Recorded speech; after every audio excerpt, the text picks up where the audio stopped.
Hi there, and welcome to the Creative Operations Podcast. I'm your host, Kevin Groom, and in this podcast, we'll be talking with creative operations leaders in all kinds of industries, from franchising to finance, from healthcare to hospitality and beyond. We'll be looking to uncover best practices and to see trends that are coming to help you keep your creative operations on brand and on budget at the same time. Enjoy. Welcome, everybody, to this episode of the Creative Operations 2.0 podcast. I'm your host, Kevin Groom, and today I'm very pleased to be here with Derrick Ableman. He's a certified franchise executive and the marketing manager at Northeast Color, and we're here to talk about a unique aspect of franchising, which has to do with the premise itself. So first, Derrick, welcome, and thanks for joining us. Thank you so much for having me, Kevin. Happy to be here. You betcha. Everybody in the audience loves to hear about the journey into creative ops. We all come at this from many different directions. Tell us a little bit about how you ended up in this end of the world. Well, I think like most people that end up in franchising, it was kind of a long and winding road for me. I was educated in Boston. I have a degree in creative writing and photography, but between there and here, I've done a multitude of different things. I worked for many years as a freelance journalist. I did copywriting for a multitude of different outlets. I worked in law firms for quite a bit of time. I was a speed reader at a major publishing house for several years. Wow. My last career before this, I ran a bespoke suiting company in New York for about 4 years. So I have a fashion background. I've ghostwritten books. I've done a ton of different things. And the through line for all of those, as diverse as they sound, really is storytelling, I think, and being an interested person. When I was growing up on a farm in Minnesota, I was very excited to grow up and go out into the big wide world. And I wanted to be everything that you could be. And I quickly learned that you only have so much time, attention, and resources in life, right? And so I chose writing because that way I could essentially my spirit could go all over the place, right? I could dream those different lives, or I could meet people that had them. I could find out more about the world than I could do in a single lifetime. So I would say that curiosity and that interest in people and in how we live and what motivates us, what's important to us, has really been the North Star that I've followed throughout my career. And it's led me to franchising, ultimately, now, at this time. That's awesome.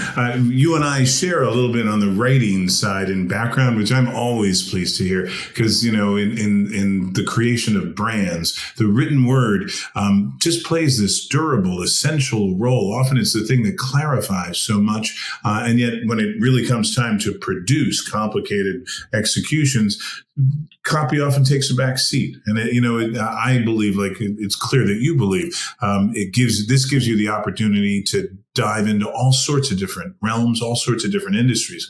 And it seems that Northeast Color does the very same thing by concentrating on the franchise segment or business model. It also gives you, an entree to many different worlds, many more worlds than you could dive into in just one, if you focused on just one industry.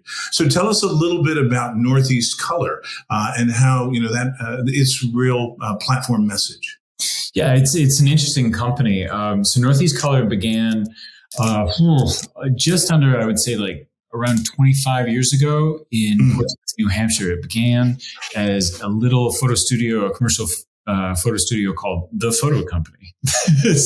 And nice. What the photo company did was they took pictures of, business pictures or industrial pictures of local businesses in and around the Seacoast region. Our founder, Jack Hodges, and his wife, Carol Hodges, were behind the studio. And Jack had this interesting background. He was an entrepreneur at heart, and he had been trained as a salesman through Xerox. So he had both sort of that sort of zesty, extrovert, think 'em up type of personality, and that merged with the technical aspects of Xerox. And so he just really set to building this company. It took off. He had a partner for a little while, and then he switched and started doing signage, right? So parlayed some of his technical expertise in the photo element over to signage and began working with a lot of local companies larger companies, though, as time went on. So New Hampshire has companies like Sullivan, Timberland, Clark's, and he worked with them all, right? And so as that developed, he continued to get deeper and deeper into signage. And then one day he met a fellow named Chris Rondeau, who was just about to start a company called Planet Fitness, also based in New Hampshire. Okay. Right? Mr. Rondeau walks in and he needs some signs for this gym he's putting together. And he asks Jack, "Did you guys make wall covering, right?" Jack's like, "Of course we make wall covering." And he's like, "Well, cool. I'd like to get a bunch of that." He's like, "No sweat. Let me just get back to you." He walks in the back. He was like, "Guys, we have a new assignment." And so there begins a 20-year relationship, really, where not only are we rising to meet the occasion, right? Not only are we sort of figuring new things out and developing products and methodologies, but in the end, we're actually co-evolving with this franchise, right? So over time, this signage company grows and sort of evolves and changes and grows capabilities. The more clubs there are, the more machines we buy, the more distribution networks we need. And so, 10 to 15 years later, both of these companies have grown significantly, and we suddenly had all of these new strengths. At that time, so cut to 20 years later or so, or 15 or so years later, a new president comes on, a Dutchman named Yilmar Dijkstra, and he begins taking over the operations of the company. And Jack and Yilmar reach out to me, and we talk a little bit, and I come on to the company to help them explore the franchise industry, to help bring on more clients within this business model, within this business community. And so one of the first things I did was just research everything I could, right? And develop a business plan and a marketing plan for how we were going to jump into this wide and diverse world of franchising. And essentially at that point, something really remarkable happened where Jack and Yilmar began to let go of clients that were local, that were small, and to focus exclusively on the franchise community. And when we let those clients go, we made sure we found them new homes, new suppliers. Like, we're not ditching anyone, but in order to use our machines, to use our new muscles the right way, we really had to dedicate ourselves to the industry. And so ultimately that spirit that Jack opened with by saying, "I can figure that out," right? Like whatever that was, that has continued today. We now have an official department for that called product development. And those guys are mad geniuses, right? And they are pulled directly from architectural backgrounds or signage backgrounds. And they're developing incredible stuff that is just light years away from anything we initially may have thought.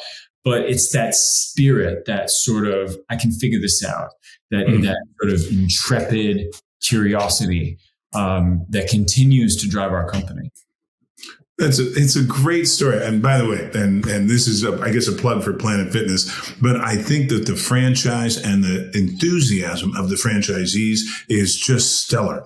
Over the course of several years, I've had the chance to be a customer at Planet Fitness. And while I'm not always the most regular customer, I have to say the franchisees greet you by name and dress and maintain those locations to a fare thee well. So I think it's a great example of unique brand experience. Every one of these gyms is unique unto itself with its own form factor, its own size, its own square footage, and yet it delivers an experience that's consistent. So, one of the first things I wanted to ask you about this, because we see a lot of folks in the Pike and Nine world, in the franchising world that we address, who are interested in creating brand experiences at scale. And in the franchising world, scale means not just automating and creating or building the kind of network and muscles, as you described it, the machines that you have, but giving a franchisee a voice in the creation of that and making that experience unique at the individual location level. So I wanted to ask you, how do you guys go about that? It seems like so much of what you do is handcrafted, and yet it has to operate. I'm assuming there's several hundred, if not close to 1,000 Planet Fitnesses across the United States. 2,000. 2,000. So there you go. See, I blink and you double. Yes. That's great. So how do you guys go about that at scale? Tell us a little bit about that. Well, so just to take maybe half a step back and explain a little bit about how we do work with our clients to give everyone context, is we work with the franchisors at the corporate level to determine all of the branded elements that need to go into one of their locations to make it, fit that brand, to make it a Planet Fitness, if you will. And so a lot of the onboarding and work happens right there with the franchisor. And that's where a lot of those questions about the client journey and about branding and about impact, that conversation varies significantly depending on the maturity of the franchise, right? So an older, more legacy franchise that's very well established and knows exactly what it's up to. In that role, really what we're doing is taking a look at what they have, looking for ways to amplify that, looking for ways to either save them money or to create a more impactful moment within their environment. Something that we're big proponents of and really enjoy is what we consider value engineering. So whenever we're taking on a new client, again, legacy or emerging, what we're going to do is we're going to perform a signage audit. We're going to take a look at all of the things that they're buying, all of the things in their package, and we're going to look for ways to either improve it through a material, through a production process, from an installation standpoint, sizing, just these little things. Like, for example, if we shrink it 1/4 of an inch all the way around, we may be able to ship it ground and spare you the cost of freight. If we're able to make it out of this lighter, cheaper material, then we can direct mount it onto a wall as opposed to something that might be more complicated and expensive. So that's the first place that we really start about looking into that handcrafted element of that big piece. That's the majority of that conversation happens there. Then once that's approved and we've volume priced it for however many locations that client feels they're going to retrofit or open in the next year or 6 months, we then begin to work with the franchisee. I should also mention that we typically do an audition space, like we test a few locations, and in that test and audition phase, what we're looking for is how much does the map match the terrain, right? How much does what we figured out for you actually play out the way that we thought it would? And that's a very delicate process. We'd like to set those expectations that that's what this is, that we're trying to solve problems. So we're actually looking for problems, right? We're actually looking like it's more valuable for us to make a mistake and be able to recognize that and see where that came from than it is for something to just go perfect all the time, because eventually you will hit a problem. So we try to break it if we can, right? We try to find all of the mistakes that we could possibly make. When we get through that and we have final approvals, then we get to move on to the franchisee. Now we're talking about the people that you mentioned in the beginning when you go to Planet Fitness. One thing I do want to point out before getting too deep into this, and this is something that I think everyone could do a better job of communicating, is that whenever you see a Planet Fitness or a McDonald's or any sort of franchise, Jersey Mike's, School of Rock, any of that stuff, it is definitely a national brand, but you are looking at a small business. That is a member of your community, right? And that is why that alone is why someone is going to have that level of dedication and investment that you felt upon entering that space. We can put all of the wall covering we want. We can make all of the cool signage, but if the spirit isn't there, you will know. And so I think that is something, that is one of those better kept secrets of franchising, is that it really is someone's life, right? And then they come to it with a great amount of passion and interest and empathy for their clients and for what they're trying to achieve and for their employees. So I think, first of all, that's a piece. So when we're working with the franchisees, there's a variety of different ways that it breaks out into handcrafted versus scale, right? It really varies per brand, and it can vary, per location. As you know, in some franchises will fold site selection into the FDD, so that when a franchisee is coming on, corporate is going to either provide them with a service, give them guidance, or perhaps none on where they should locate within a territory. And that will be based on demographics, foot traffic, all of these other things. So, an altitude trampoline park cannot go in the same space that a dry cleaner could, right? A dry cleaner could never operate where a Huntington Learning Center would be, right? Because it's a light industrial facility that's going to be handling chemistry. So there's quite a variance there that they need to take ownership over. By the time it reaches us, we have gone over those blueprints with the architects or the GCs. And so we understand what we're dealing with in terms of scale. We understand where we fit within the process. And so in that moment, when we're doing that, when we're planning a location, depending on the complexity and volume of the particular order or location, that's where that customization comes in. A lot of it has to do with making sure that things fit where they're supposed to, that we dovetail at the right time with those other teams. And really overall, that's where that moment of connection is made, I think, for us. And that's where a lot of valuable information can happen. That's great. I want to pause for a second on the spirit. You just raised so many great topics. I want to dive deeper on a bunch of them, but that notion of the spirit of the franchisee, it brings to mind both an example at Planet Fitness and an example I saw in another brand environment.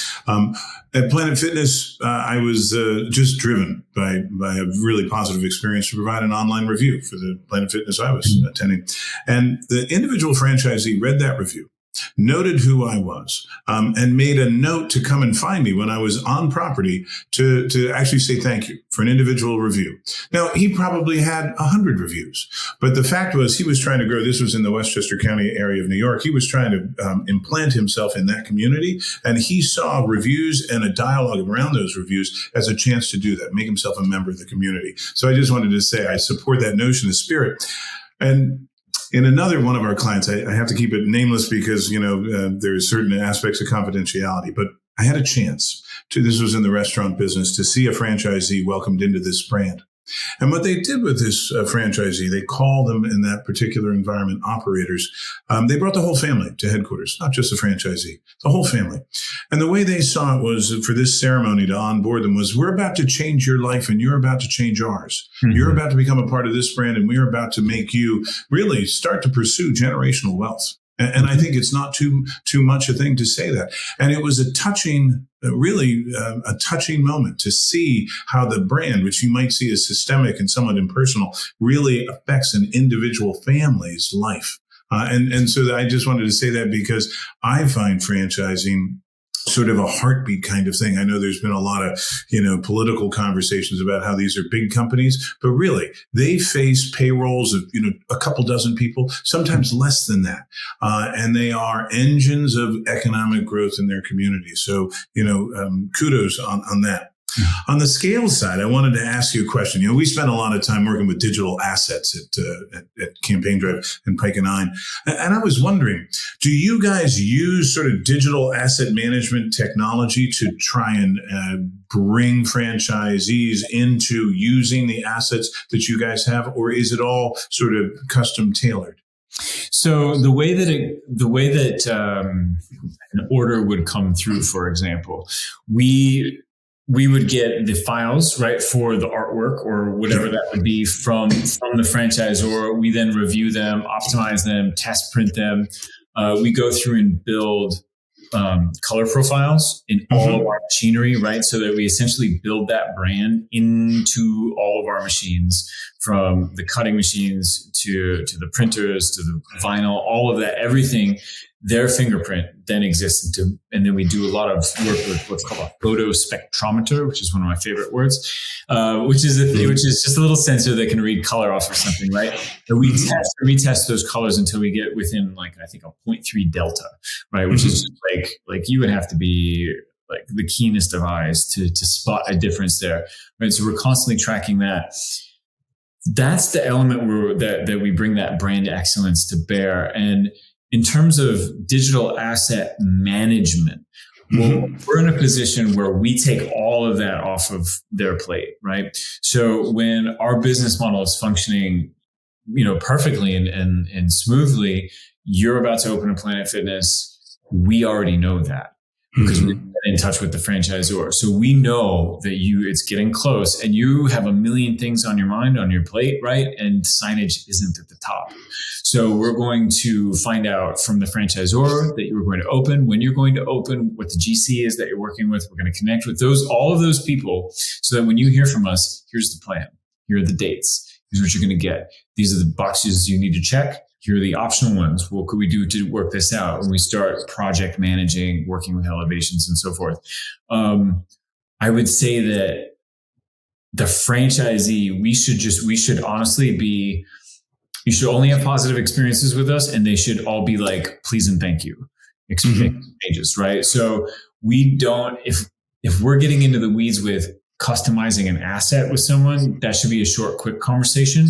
I think we strive to just sort of be that invisible helper, if you will. And that helps us scale and maintain that consistency.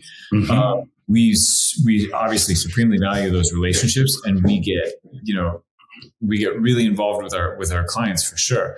But what we strive for is for you to not think about it and just be like, that's exactly what I wanted, and I didn't have to worry about it. I got it. White glove service. So let me probe that a little bit. One of the things we see a lot, or periods we go through with our customers from time to time, is the brand refresh. Sometimes it's small, sometimes it's big. Sometimes it touches the on-prem experience. Sometimes it transforms it.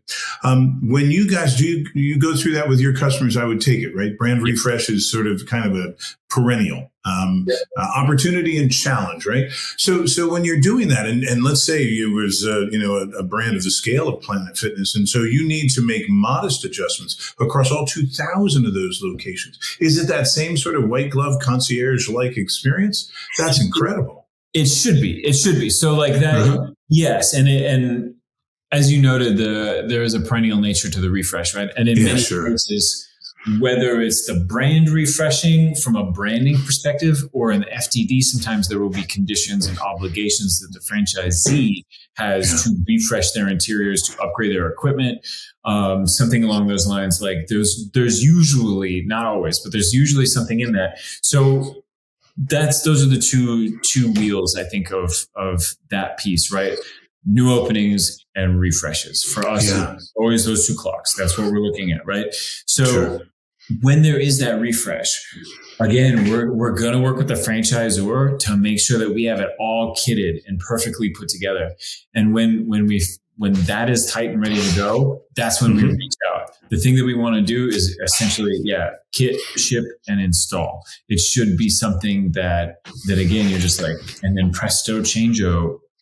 You never knew it could be this good, and you get to move on and do your job. I think the other thing that I should note from a franchisor perspective is that when we have these conversations, and I could give you examples, and I would happily do so, where we've gone in and taken something that didn't exist, some elements, and merged them into this really beautiful piece. We've done that. And those are great stories. But by and large, what we want to do, again, it comes down to viewing ourselves as partners and stewards. So what we want to do is, if a franchisor is looking at us, I have to be very, very clear with them. We are not a design agency in the sense of like, you're going to hand me your brand and I'm going to redo your brand. Not at all. You've already paid for that. You have someone who does that. We are here to execute on that brand. We're here to fabricate, produce, kit, ship, and install that. Like that is what we're here to do. If you would like our advice, if you would like our thoughts, if you would like us to make it more impactful, that conversation is over. But I want to be clear that like the franchisor, we are the execution portion of that. You do not have to pay for it twice. And you're not going to get conflicting opinions of this is how we would do it differently. Sure. You know your so brand. Do you guys work a lot with sort of agency of record kinds of entities and the brand guidelines binders that, back in my agency days, we would see these binders, they'd come and sometimes, at least for most franchisees, they would kind of become doorstops because there's so much information in them and so little capability at the local store level to really execute on that. And it sounds to me like you guys play this really vital role in between those things. So to say that color, whatever it is, PMS 293C, how do we render PMS 293C on 16 different devices all over the shop floor? Because we know that that's what, this bank needs or whatever it might be. Do you guys spend a lot of time in kind of dialogue with AORs, or is it pretty much smooth flow from those guys with the concept to you for the execution? It's a little bit of both. It's a pretty smooth flow. So we get that doorstop. We go those brand guidelines. It's part of the onboarding. So going through and working with the photospectrometer, for example, that I mentioned, and this is really about building that profile within all of our machines. Yeah. The other thing that I'll mention is we have, when I say these machines, right, we work with a company called EFI, which produces print machines. That's what they're famous for. I know them well. I've worked with them. They're phenomenal, right? Like this is the big edge. You mentioned. We got to prototype. We were one of 2 North American companies chosen to prototype their new H5. So they installed that in our location. We had EFI engineers and techs running around our shop, at all hours. And the reason why we were chosen is not only because of the volume that we print, but because of the diversity. So we print on wall covering, PVC, aluminum, plastics, like acrylic, all of these different things that we direct print on. And that could be, on one sheet, we can have up to 10 different clients possibly, because we try to gang the material together. So one of the ways that we're able to save some of our clients money is by reducing waste. So on any given sheet, depending on how we're producing that day, there could be a Planet Fitness sign next to a Dogtopia sign, next to a Drip Bar sign, next to a Huntington Learning Center sign. Those could all possibly be on the same sheet, ganged together within like a quarter of an inch apart, just a hair's breadth, right? So that machine is kicking out perfect branded color profiles for 5-6 brands at the same time. That is amazing. That is very impressive. I did not know you guys could do that, but I can see the savings that you could get from that, right? In terms of working with the substrate material, that's remarkable. That's a great story. And then you tie that into this notion, something we talk about a lot at Pike & Nine and with Campaign Drive, and that is the kitting. Because for each of our locations, let's say, a restaurant brand, someone may have 6 full-length windows, another location may have 9. And we want to use that selling space as much as we can. And we need that ordering process to be easy for the franchisee. He shouldn't have to remember that he's got 9 selling spaces where the guys, across town have 6. We should know that. The kit should know that. And then the fact that material comes in with tolerances as low or as tight as you've described, that's something he wants to take for granted, right? He wants to assume that's done. And so the order is easy from the moment it's conceived to the moments it's finally delivered. And all he really has to do, is put those signs up, cling them to the windows himself, or herself. So that's a great story. And I love, the EFI connection. Our first RIP experience was with the Fiery was probably back in the early days of the company. And even then, the Fiery RIP was the gold standard. Right, in this business. And it shows us how far back, some of these organizations go. We sort of date back to the very early days of DAM, which measures back, I would say, to the mid 90s, early 90s. Those were in my agency days. And that's when Campaign Drive really came out. It came out of trying to build, a brand library at scale for precisely these kinds of problems. It wasn't always franchisees, but I think franchisees present the problem in its clearest and most understandable way, and it's clear that what you guys are doing, things I didn't know were necessarily possible, which is cool. It means technology marches on. So let me just turn to given that technology marches on, and I know folks are probably finishing their lunches too. I wanted to talk a little bit about digital. You've talked a lot about the physical aspect of this and the nuances of that. When you get to digital, and let's say we've got, menu boards or we've got, digital signage throughout the location, are those tolerances still available to you to, kind of hit the color and the brand executions as tightly, or are there unique challenges that you find as digital signage plays a bigger and bigger role? Well, digital signage, that is, again, you're introducing so many variables. Sure. I would say between hardware and software and and again, this is something that we're working pretty diligently on. We haven't, I think, nailed it exactly. We haven't made the Swiss Army knife yet. Okay. Mm-hmm. We have several knives and those perform perfectly well, but the space is so wide and diverse, and the multitude of different connections, ports, broadcasts, and all of that is going to vary. That is really like when we're able to work with one client directly, we typically configure a solution just for them. That we're not able to, there's no version where we can really gang it the same way we can on a sheet, because you're seeing such a diversity in terms of what equipment someone is a franchisee may or may not be willing to pay for. How you, like, there's all of these other levels that need to be marketed towards with digital signage. And a lot of it has to do with hardware, and a lot of it has to do with, I think, communicating the value of our service within that, because I think if anyone Googles digital signage, you're going to find that you could do it for $15 a month. And there are a slew of caveats next to that price that you're not going to think of, because $15 is going to go into your mind. And so for us, a digital signage client has to fit a certain profile. And they have to, I think, have some of that interest in the value, not in just of having a sign on a TV. So when we look at that, what we're looking for is like, how can we actually strategically approach this? We have far more latitude typically with digital signage than we do with static signage, because it is dynamic and it needs to change all the time. So what you're talking about now is conditional marketing. What you're talking about now is creating a program of content that mirrors and pairs with the national brand and campaigns that are running all across the country.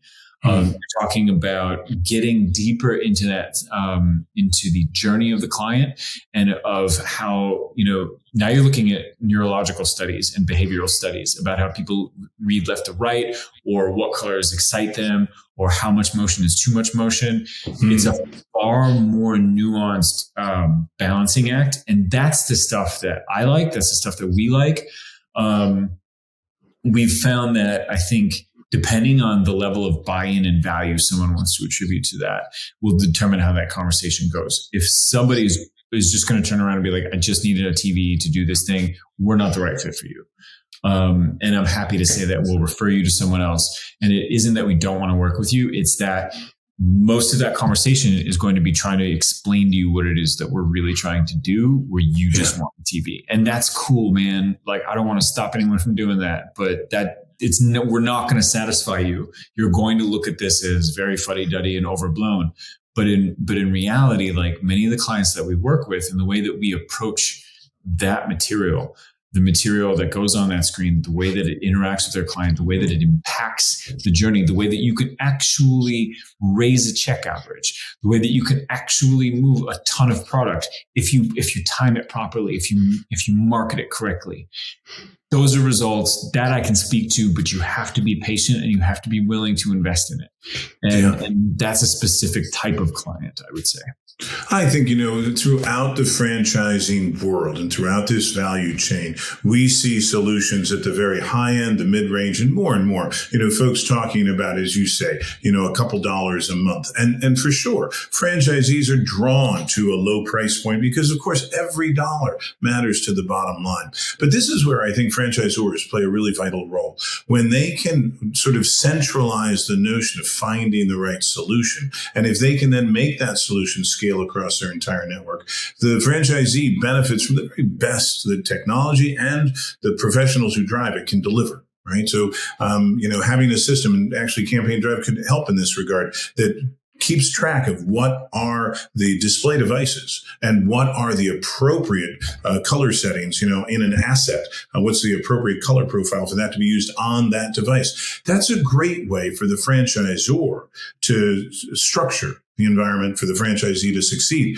But we can't expect an individual franchisee and make that kind of investment. They would very often, except for a podcast like this, and very much thanks to you for it, the franchisee wouldn't know to ask the question. He would think that color is the same from one display device to another. And there's no reason why he should really think any differently than that. He's got bigger fish to fry. No pun intended. So, so it's a great example, I think, of how the franchisor, the vendors themselves, and the franchisee, can interact together. So we'd love to talk more about that, and maybe as time marches on and we see you guys executing these things, I hope you'll come back and talk with us about it, because this is the kind of topic, both at IFA conferences and at in-house agency conferences. We spend more and more time with in-house agency personnel who are trying to take those brand guidelines, just as you do, and execute across, a very large user community or a very large store community. These are precisely the kinds of quality control questions they're trying to answer, and in a way that's affordable. So I think that, we would find very profitable discussions could unfold from there. So let me pause there and say thank you for taking the time with us, Derrick. This has been a super conversation. And the fact that you brought up EFI, a little bit of shared experience is awesome. And I also want us to come back and talk copy someday. I hope you're still writing as much as you were in the early days, because it sounds like, A, it's joyful, and B, it's probably really helpful. So hopefully that's a big part of your life going on. So thank you for taking the time. We really appreciate it. Thank you, Kevin. This was fantastic. You betcha. See you soon.